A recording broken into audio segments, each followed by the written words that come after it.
निर्भय और निर्लोभी ही स्वतंत्र विचारक हो सकता है। जो चीज जिस रूप में हमारे सामने आती है, हमारे मन में उसकी वही रूपरेखा अंकित हो जाती है और तब मन उसी प्रकार का चिंतन और मनन करता है और वैसा ही चिंतन और मनन करते हुए मन भी उसी सांचे में ढल जाता है। परिणाम यह होता है कि चिंतन की स्वतंत्र दिशा का लोप हो जाता है, यहाँ तक कि चिंतन की स्वतंत्रता भी नष्ट हो जाती है। चिंतन की स्वतंत्रता का भय का वातावरण जिस प्रकार शत्रु है, वैसे ही धन भी अंतराय है। ज्यादातर लोग गरीबी में रहकर अपना जीवन चला नहीं पाते। गरीबी में रहना तो एक प्रकार की तपस्या है, संयम है। इसलिए धन के लिए उन्हें कहीं न कहीं अपना पल्ला फैलाना ही पड़ता है। पारिश्रमिक रूप से, प्रतिग्रह रूप से, किसी भी रूप से धन जिससे मिलता है, मनुष्य उसी धनी के प्रति कृतज्ञ हो जाता है और वह अपनी सारी चिंतन शक्ति उसके लिए सौंप देता है। इसलिए धन के गलत रास्ते पर भी उसमें इतने नैतिक बल नहीं रहते कि उसके खिलाफ आवाज उठा सके, बल्कि कभी कभी तो उसी के गुण गाते हुए पाया जाता है। महाभारत में इसका एक प्रमाण मिलता है। भीष्म पितामह, द्रोणाचार्य, कृपाचार्य जितने पांडव के हितैषी थे, उतने ही कौरव के, परंतु रहते थे कौरव के आश्रय में। भरी सभा में जिस समय द्रौपदी को नंगा किया जा रहा था, ये लोग वहीं थे, परंतु उस कर्म के विरोध करने का भी इनमें नैतिक साहस नहीं रह गया था। जबकि इन्हीं द्रोणाचार्य ने अपने गुरु भाई द्रुपद राज द्वारा किया गया अपमान नहीं सहा और स्वयं गरीबी में रहना कबूल कर लिया था। लेकिन जैसे ही धन के लालच में आकर इन्होंने कौरवों के यहाँ आश्रय ग्रहण किया, इनकी सत असत विवेकिनी बुद्धि लुप्त हो गई और यहाँ तक लुप्त हुई कि द्रोणाचार्य जैसे 7 महारथियों ने मिलकर 16 वर्ष के बेचारे अकेले अभिमन्यु को, वह भी निशस्त्र होने की अवस्था में, मार डाला। स्वतंत्र चिंतन की शक्ति होने पर कोई भी धर्मनिष्ठ ब्राह्मण क्या ऐसा करता? कदापि नहीं। द्रोणाचार्य ने युद्ध के आरंभ में ही इस अन्याय चरण के संबंध में अपना मत प्रकट किया था कि मनुष्य धन का दास है, धन मनुष्य का नहीं। कौरवों ने हमें धन से खरीद लिया है, इसलिए हमें उन्हीं की ओर से लड़ना है। यदि धन से वे खरीद गए न होते तो इन समस्त अधर्म एवं अन्याय चरण के विरुद्ध हुंकार मारते इन्हें क्या देर लगती। भीष्म पितामह का भी यही हाल था। उन्होंने भी इन्हीं शब्दों में जवाब दिया था।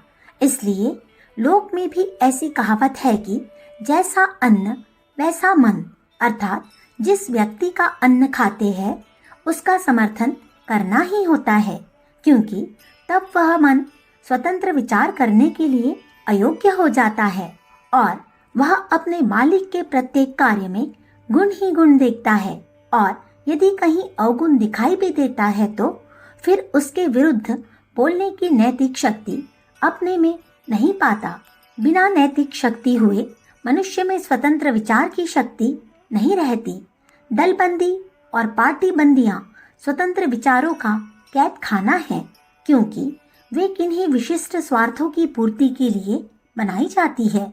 विशिष्ट स्वार्थ आते ही स्वतंत्र विचार रफूचक्कर हो जाते हैं।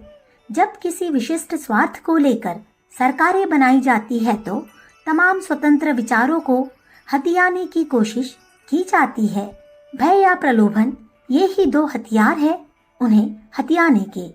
जो कल तक ब्रिटिश सरकार के पोषक थे, सरकार बदलते ही जब वे कांग्रेस सरकार के पोषक बन जाते हैं तो समझा जाता है कि प्रलोभन ने उन्हें अपनी ओर आकर्षित किया। यदि वे स्वतंत्र विचारक होते तो या तो वे प्रारंभ में ही ब्रिटिश सरकार का विरोध करते या फिर वे कांग्रेस सरकार के आते ही अवकाश ग्रहण कर लेते। अच्छे अच्छे क्रांतिकारी पैसे से खरीद लिए जाते हैं। विद्वान और वैज्ञानिक तो पैसे से खरीदे जाने का सर्वत्र उदाहरण है। आज के विज्ञान का उपयोग विनाश के लिए हो रहा है। यदि ये वैज्ञानिक स्वतंत्र विचारक होते तो क्या अपने विज्ञान का उपयोग कुछ लोगों की स्वार्थ पूर्ति और जनसंहार में होने देते? वे अपना नमक का हक हलाल करने के लिए मजबूर रहते हैं, इसलिए जो न करना चाहिए वह भी करते रहते हैं। सरकारी नौकरी या सरकारी सहायता देकर आदमियों को फोड़ते और अपने काबू में करते हुए तो प्रायः देखा ही जाता है। प्रतिग्रह भी स्वतंत्र विचार का दुश्मन है। दान लेने वाला दानदाता का समर्थक ज्ञात रूप से या अज्ञात रूप से बन ही जाता है। इसी प्रकार जहाँ भय रहता है वहाँ स्वतंत्र विचार हो ही नहीं सकता। इसलिए भय और भोग पर विजय पाने के उपरांत ही मनुष्य स्वतंत्र विचारों की उपासना कर सकता है।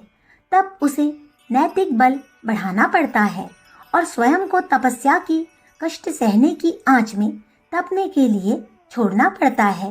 तब वह विज्ञापनों के चक्कर में नहीं फंसता, बल्कि इन सब से अपने को ऊपर उठाकर स्वतंत्र विचारों की साधना में अपने को खपा देता है। तब सारे प्रलोभन उसके लिए बेकार हो जाते हैं। संसार तो उसके लिए प्रयोगशाला रहती है, जहाँ वह अपने स्व में प्रतिष्ठित रहता है और उसके तंत्र के आगे किसी को कुछ नहीं समझता। जो लोग यह स्वीकार करते हैं कि धन और भय अथवा भोग और भय मनुष्य को स्वतंत्र विचारों से पृथक नहीं कर सकते, सचमुच ही वे भोले हैं और उनमें अपने दैनिक जीवन को ही एकाग्रता पूर्वक देखने और उनका विश्लेषण करने की शक्ति नहीं है। यदि वे अपने सिद्धांत और विचारों के साथ अपने जीवन की तुलना करें तो वे इसका प्रत्यक्ष प्रमाण प्राप्त करेंगे। सच तो यह है कि संयम का पाठ पढ़े बिना तथा गरीबी को अपनाए बिना स्वतंत्र विचारक बना ही नहीं जा सकता। स्वतंत्र विचार के लिए इतना बड़ा त्याग सहना संभव नहीं है।